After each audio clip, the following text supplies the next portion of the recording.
시간을 한강만 보고 있다가 전 애인이 생각이 나서 그 새벽에 누구한테 전화를 해요. 그 밤에. 뭐 힘들었어? 무슨 일이야?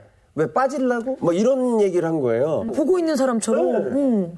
그리고 네가 죽으면 내가 장례식장에 난 절대 안 가. 가서 너를 위해서 절대 안 울어. 뭐 이런 얘기를 해요. 근데 이게 웃기기도 하고 한편 정신도 좀 차리고 진짜 고민이 무엇인지. 최근에 제가 좀 불면증이 좀 굉장히 심해졌는데 그 이유가 한 20년 전에 커밍아웃을 했는데 그때부터 이제 저와 비슷한 고민을 하는 사람들을 좀 도와줘야 되겠다. 그래서 이제 SNS로 소통을 하기 시작했는데요. 그게 요즘에는 너무 많은 분들이 폭주를 해서 새벽 한 4, 5시까지 이렇게 이야기를 하다 보면 제가 잠을 못 자고 재상담이 필요한 상태가 되지 않았나 싶을 정도로 조금 괴로워요. 좀 너무 속상한 게 답이 좀 늦었다던가 못 읽는 것이 많은데 그걸로 방송용이네 연예인은 거짓이네 욕하시는 분들이 몇 분 계시는데 그런 거 아니니 오해 말아주시고요. 그거래요, 답장을 안 하면. 그걸 저는 궁금한 게 상담을 처음 해주게 된 계기와 시기는 언제쯤이에요? 이제 커밍아웃을 하고 나서 정말 제가 혼자라고 느꼈고 너무 힘들고 뭐 극단적인 선택도 고민을 했을 때 저는 이겨내고 보니까 주변에 있는 저와 비슷한 고민을 하는 후배들이 있더라고요. 어린 친구들이. 근데 이 친구들한테 제가 상담창을 좀 열어놨어요. 그러는데 어느 날 새벽에 문자가 하나 왔는데 10분 안에 답장이 안 오면 자기는 극단적인 선택을 하려고 마음을 먹고 그 친구 사는 아파트 옥상에 앉아 있었던 거예요. 근데 제가 이제 답장이 7분 정도 만에 했거든요. 다행이에요. 그 친구의 이야기를 들어보니까 중학교 학생이었는데 정체성이 조금 다른 것 때문에 친구들한테 너무 힘든 학대를 오랫동안 받았더라고요. 그래서 그것 때문에 자살을 결심했었는데 저랑 이야기하고 제가 준 솔루션 때문에 그 친구가 다시 살았어요. 저 앞으로 잘 살아볼게요.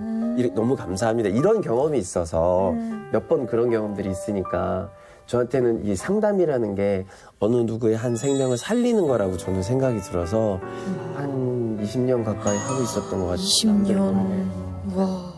아니 근데 이게 상담이라는 게 사실 해결을 해주면 좋겠지만 해결을 못 해주는 때도 있잖아요. 네. 그러면 해결해 줄 수 없는 좀 무리한 부탁 같은 것도 돈 문제가 제일 해결할 수가 없죠. 이제 코로나 때문에 자영업자분들 너무 힘드시잖아요. 네. 그러니까 제가 너무 잘하니까 이해를 너무 잘하잖아요. 그 입장을 3천, 5천, 1억, 뭐 2억 뭐 이렇게 자꾸 돈 얘기를 많이 하시는데 그거는 사실은 제가 해결해 드릴 수가 없는 거여서. 그렇죠. 아니, 근데 사실 네. 너무 쉽잖아요, 사실은. 받으면 받으면 되잖아요. 되는데 예. 사실 받으면 너무 단순해요. 그렇죠. 간단하게 끝내는 일인데 제가 그 몇몇의 생명을 살렸던 그 경험이 있어서 혹시나 그런 친구들은 꼭 그 마지막 순간에 저한테 연락이 와서 제가 좀 손을 잡아줘야 되거든요. 우리 석천 씨는 상담의 목적이 뭐라고 생각하세요? 상담의 목적 일단 이야기를 잘 들어주고 용기를 좀 주는 거 아닐까 싶은데요. 그러면 흔히 말하는 상담사, 상담을 해주는 사람의 역할은 무엇일까요? 첫 번째로 잘 들어줘야 되는 것 같고요. 어떤 상황을 객관적으로 평가를 좀 해줘야 될 것 같고, 그 다음에 이제, 작은 솔루션이라도 좋으니까 좀 솔루션을 주는 것이, 상담가의 역할일까? 그 솔루션은 잘 모르겠어요. 그러면 어려운 처지에 있는 사람을 상담을 해주는 거는 다 좋은 일일까요? 뭐? 이거 되게 신박한 질문을 던지시네요. 어려운.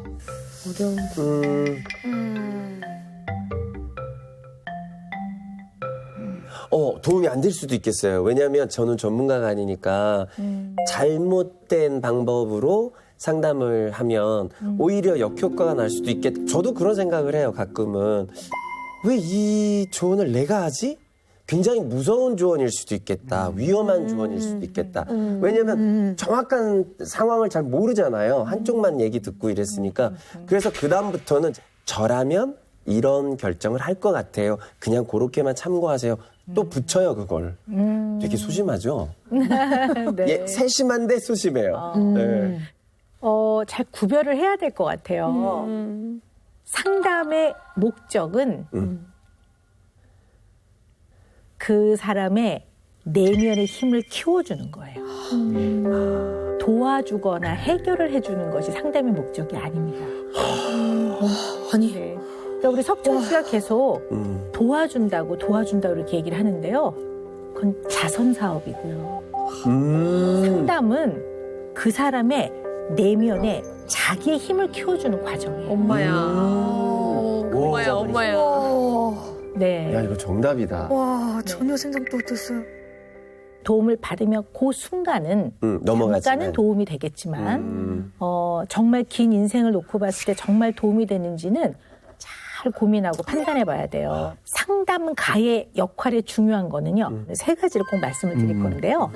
첫 번째는 모르는 불특정한 사람이 연락이 올 때 함부로 상담하면 안 돼요. 왜냐하면 그 사람의 문제가 어떤 문제인지를 정확하게 파악되지 않는 상태에서 상담을 하면 위험도가 굉장히 높아요. 두 번째는 객관적이고 중립의 위치를 지켜야 해요. 체계를 딱 정해요. 시간을 딱 정하고요. 예를 들어 4시부터 5시까지 60분을 한다. 길이 막혀서 4시 20분에 왔다. 그래도 5시에 끝내요.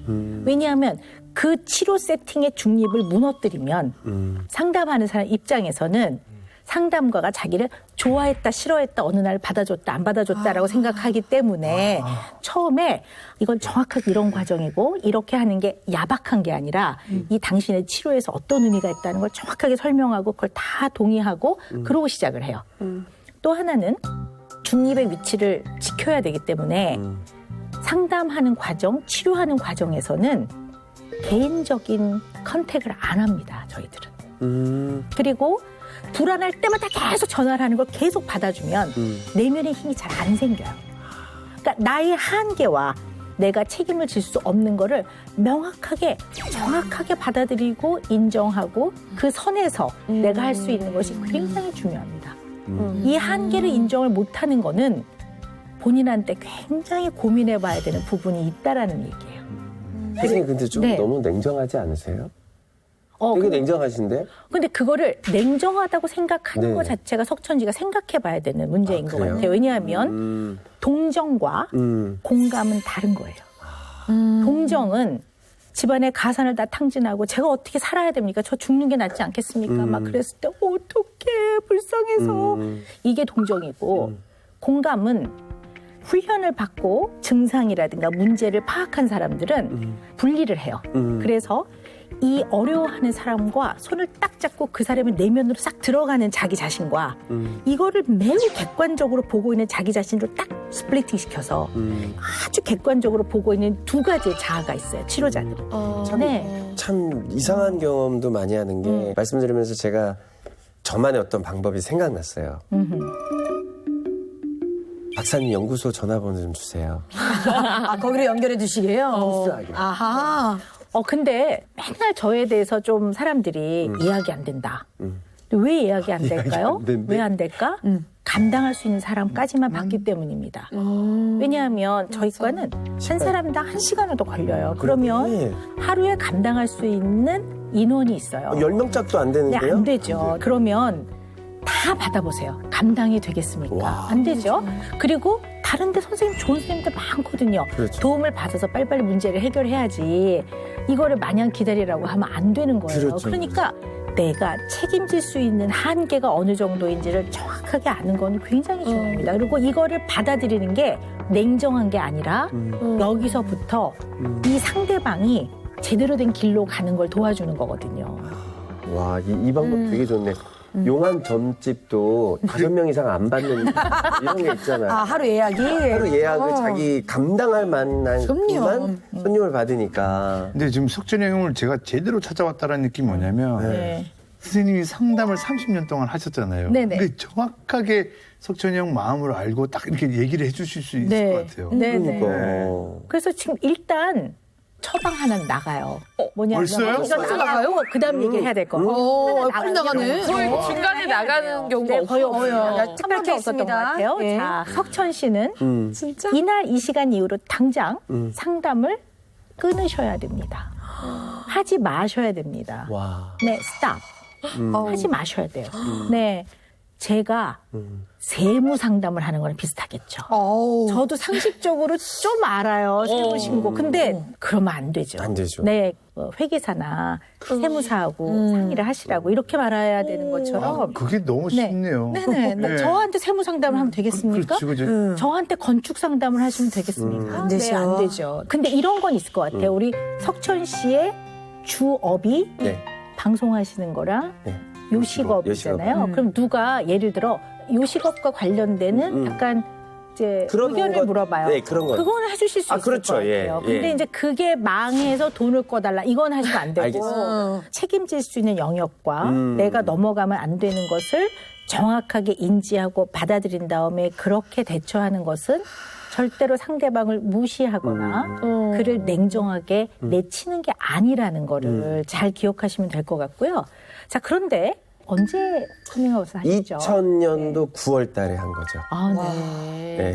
그럼 벌써 이제 시간이 굉장히 네, 오래됐네요. 21년. 예. 네. 30살이 딱 되니까 그때가 마침 2000년이었어요. 아, 밀레니엄. 네, 밀레니엄인데 여러분 다 기억하시다시피 뭐 2000년이 오면 세기말이라고. 세상이 바뀌고 뭐 저한테도 뭔가 새로운 세상이 열릴 거라는 생각을 했어요.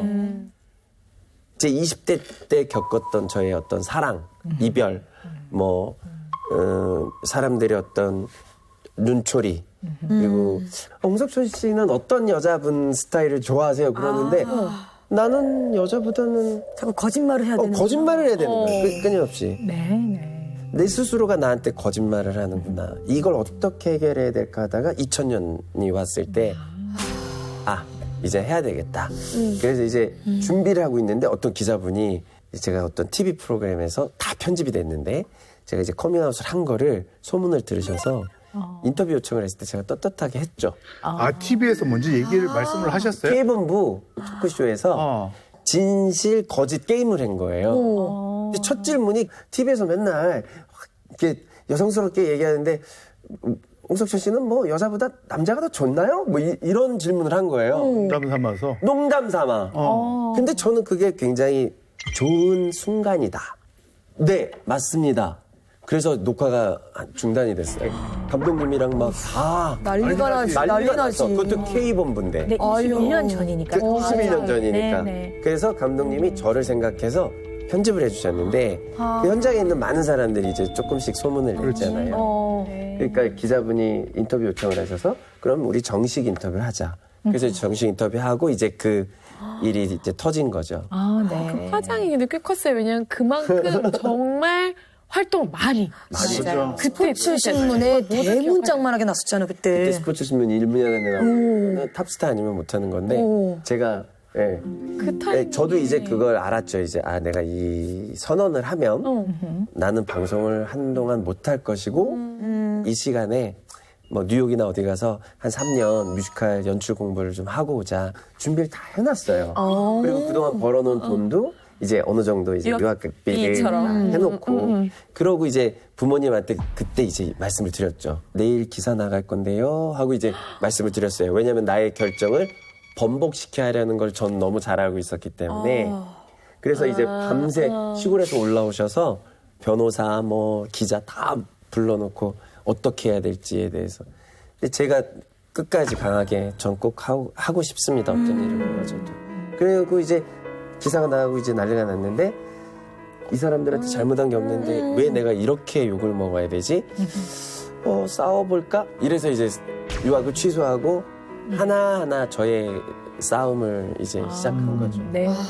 근데 어떻게 보면 그 커밍아웃을 한 거에 가장 여러 가지 이유가 있겠지만 가장 큰 이유는 행복하고 싶어서. 자기 자신한테 자기 자신을 인정하고 자기 자신한테 솔직하고 자기 자신에 대한 가치를 인정하고 싶었던 것 같아요. 네, 어떤 모습이어도 나는 살아갈 만한 가치가 있는 사람이고 내 자신이 얼마나 귀하다는 거를 이렇게 목소리를 내는 걸로 스스로가 이렇게 탁 단단하게 뿌리를 내리고 싶으셨던 것 같아요.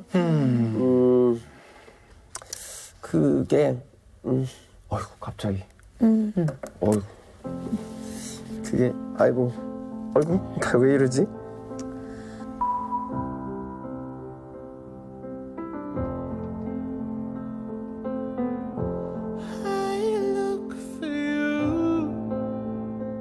저는 이제 이미 굳은 살이 이만큼 21년 동안 이만큼 쌓였다고 생각해서 안 다칠 줄 알았거든요. 그리고 안 다친 척 했고. 근데 가끔 이렇게 저를 이렇게 무장해제 시키는 이런 분이 한 분 나타나면 막 그냥 앵기고 싶고 막 저 너무 힘들었어요. 막 울고 싶고.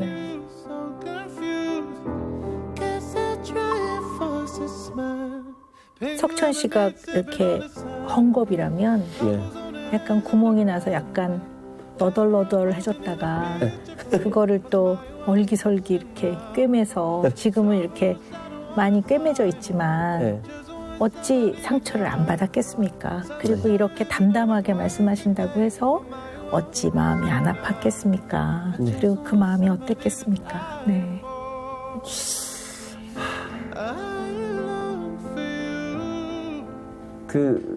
잘 버틴다 생각했던 게 한 7년 정도 후에 저한테 갑자기 이게 터지는 날이 왔었어요, 이게. 누나가 저한테 서운한 소리도 하고 뭐 이래서 꾹꾹 참아서 버텨왔던 것이 가족이 한마디 하니까 이거는 다른 타인이 모르는 사람이 욕하는 거하고는 진짜 잘 달라. 이게 달라요. 제가 그만해 하고 집을 나와서 마포대교를 갔어요. 한 3시간을 한강만 보고 있다가 이제 결정을 하자. 근데 어느 누구한테는 이야기를 해야 될 것 같더라고요. 전 애인이 생각이 나서 그 새벽에 누구한테 전화를 해요. 그 밤에. 신호가 한 10번 갔을 때 10번 딱 끝나고 안 받으면 난 그냥 조용히 사라지리라 하고 전화를 했는데 한 3번 만에 받은 거예요. 제가 오히려 놀랬죠. 원래 안 그러시는 분이기 원래 저는 때문에 전화가 오면 깜짝 놀래서 12시 넘어서 전화 잘 안 하는데 네네. 이제 저를 쏘아붙이기 시작했어요. 어디야? 뭐 힘들었어? 무슨 일이야? 왜 빠질라고? 뭐 이런 얘기를 한 거예요. 그러다가 내가 너무 웃기잖아요. 무슨 신내림 받은 애들. 아까 보고 있는 사람처럼. 그리고 네가 죽으면 내가 장례식장에 난 절대 안 가. 가서 너를 위해서 절대 안 울어. 뭐 이런 얘기를 해요. 근데 이게 웃기기도 하고 한편 정신도 좀 차리고. 그래서 이제 집에 가는 길에 너무 쉬가 마려서 아이스 아메리카노요 하고 화장실 어디요? 그리고 화장실 가서 오줌을 넣는데 저도 모르게 살 것 같다. 근데 그 좀 전까지만 해도 밤새 죽겠다고 했던 애인데 오줌 싸면서 살 것 같다 이러는 게 제가 너무 웃긴 거예요 이게. 그리고 아이스 아메리카노를 받아서 나오는데 세상에 이렇게 맛있는 아이스 아메리카노를 놓고 내가 그런 바보 같은 선택을 하려고 하다니 그때부터 미친 듯이 열심히 살았거든요. 그러니까 그런 경험이 있으니까 이제 저한테 이렇게 어느 순간 연락하시는 분을 놓기가 참 힘든 거예요. 네, 굉장히 애틋하고 타인의 어려움에 대해서 굉장히 안타까워하는 좋은 마음이에요. 그 마음 네네네. 정말 제가 알겠어요. 그런데 석천 씨가 하는 누구를 돕는 그런 과정이 약간 구원하는 환상이 좀 있는 것 같아요. 누구를 이렇게 구원해주는. 영어 단어로 말하자면 rescue. 이렇게 구원해주는 것 같은 의미. 이게 돕는 걸 넘어서 help를 넘어서서 구원. 약간 저는 그 이해해요. 어떤 의미의 말씀이신지. 네네.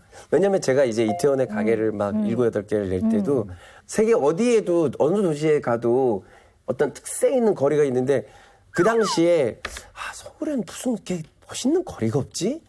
내가 만들어 봐야지. 약간 이런 게 있어요. 그래서 제 돈 다 들여가지고 막 남의 건물 다 고쳐주고 네네. 네, 거리 이쁘게 해주고 막 맞아요. 약간 그런 것도 네. 있고. 네. 예. 이게 나쁘다는 뜻은 전혀 아니고요. 약간 그것이 그게 있어요. 가지고 있는 네. 아주 상징성을 좀 이해해야 될 것 같아요. 심리적 의미를 이해해야 그 될 것 뭐예요, 같아요. 그게? 본인의 갈등을 해결하는 방법을 남을 돕고 좀 더 의미 있는 일을 하는 쪽으로 가는 것을 방어 기제 중에 승화라고 하거든요. 근데 약간 이제 그런 의미에서의 누구를 돕다 못해 구원하고 구출하는 그런 의미가 좀 있는 것 같아요. 그래서 그 조카들도 사실 보호자가 필요했다고 하는데 이미 보호자는 엄마가 있잖아요. 네. 그러면 이 세상에 이혼하신 모든 분들은 자녀들이 다 보호자가 없어지는 건 아니거든요. 그렇죠, 그렇죠. 네. 상당히 본인이 누군가의 인생에서 어려움에 처한 사람들을 구원과 구출과 이들의 어떻게 보면 회복과 이런 거에 굉장히 관여하고 싶어 하는 이게 있어요. 그런 부분이 굉장히 많은 것 같다. 이게 어디서부터 온 것일까 하는 거예요. 그게 네. 어디서부터 왔을까? 네.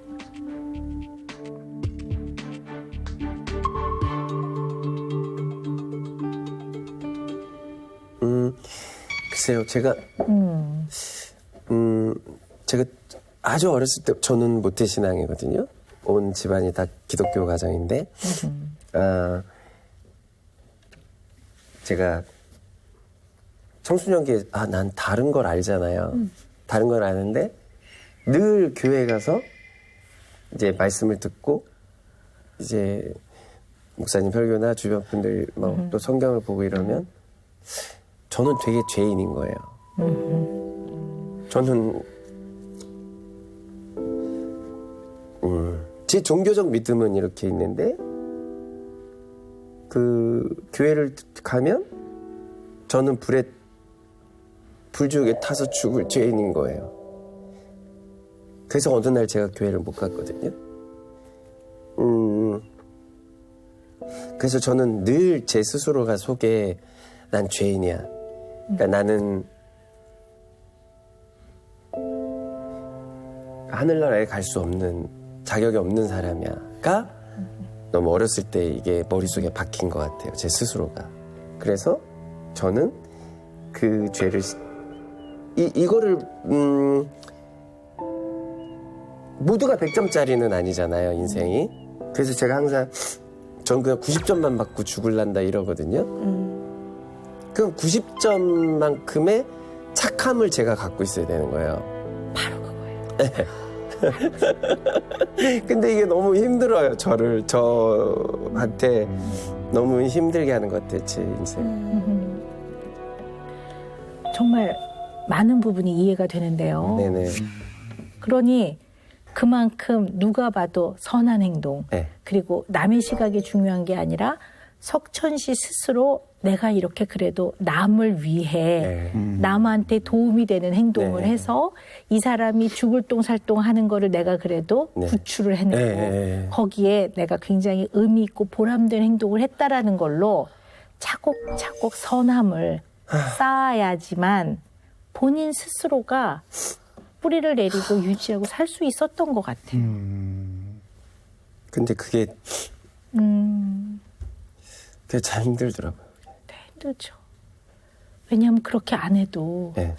홍석천이란 사람 자체가 그냥 귀하고 그 사람의 인생 자체가 가치 있고 매일매일 살아가는 인생이 그냥 그것이 그냥 원더풀인데 그걸로 충분한 건데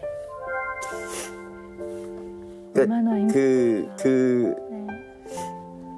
딴 얘기를 들었는데 제가 석천이 형한테 이게 진짜 크게 한 방 맞는구나 라고 이렇게 생각이 든 게 뭐냐면 나는 석천이 형만큼 내 삶에 가치 있는 일에 대해서 저렇게 형처럼 쌓아받는 거가 되게 저한테 되게 반성이 드는 거예요, 저한테.